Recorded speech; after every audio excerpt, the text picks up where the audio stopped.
For over a year, there's been an ongoing investigation into the Washington Commanders, formerly known as the Washington Football Team, and of course, the Washington Redskins and their owner, Dan Snyder, about workplace culture, about all these things. The emails that John Gruden got canceled for, that leaked from that investigation. Of course, John Gruden is the one that the media paid attention to. John Gruden is the one who got punished by the NFL, basically a scapegoat. But in reality, this entire investigation stemmed from Dan Snyder and the rest of everything that was going on at the Washington Commanders football team, Redskins, whatever you want to call them. Well, now, mysteriously, just a couple hours before Thursday Night Football, when the Commanders play the Chicago Bears, when they're the only NFL game on right now where the entire sports world will be focused on this one NFL game, a story drops from ESPN.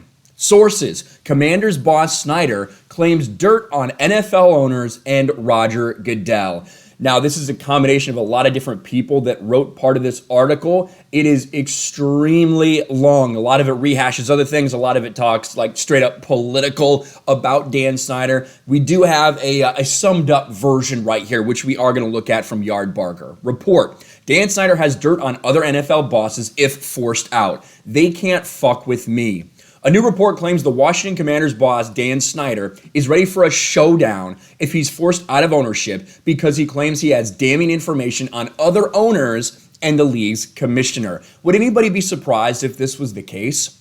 When we see the types of steps that they have taken, Dan Snyder, you can still own the team, but you can't really be involved in any actual operations. Oh, and we got all these email leaks. The only person we're going to focus on is John Gruden. Would it really be any wonder if Dan Snyder has a ton of dirt on all the NFL owners and on Roger Goodell and is more than willing to put that out there if they try to force him out? To me, pretty believable. Snyder's spot in the fraternity of NFL owners is on very shaky ground. It's not an unfamiliar position for the 57-year-old, who's viewed as one of the worst bosses for well over a decade, but with several investigations ongoing and a report due soon from Congress's examination of the misconduct allegations throughout the organization, Snyder's in the middle of a nightmarish PR hurricane. The bad press has led to a serious discussion among the league's other owners about possibly forcing out Snyder and getting in a new head of the legendary Washington franchise, but a new report from ESPN claims Snyder has told those close to him he will not go down without a fight and would pull other owners and the league into the mud if they try to make him sell the team. On Thursday morning, ESPN published this. How did he have such dirt about his contemporaries? Snyder allegedly has had law firms hire private investigators to snoop on them and even Commissioner Roger Goodell in an attempt to find the sort of info that could help him hold on to his position.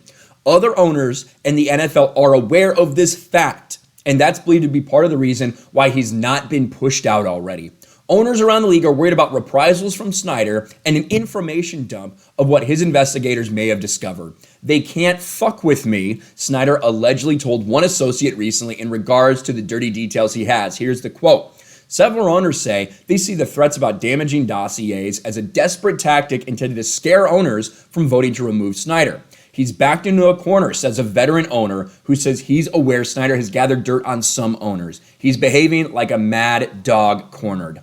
Another revelation is that the boss allegedly has a file on Dallas Cowboys boss Jerry Jones and on Roger Goodell. One owner was told by Snyder directly he has dirt on Jerry Jones.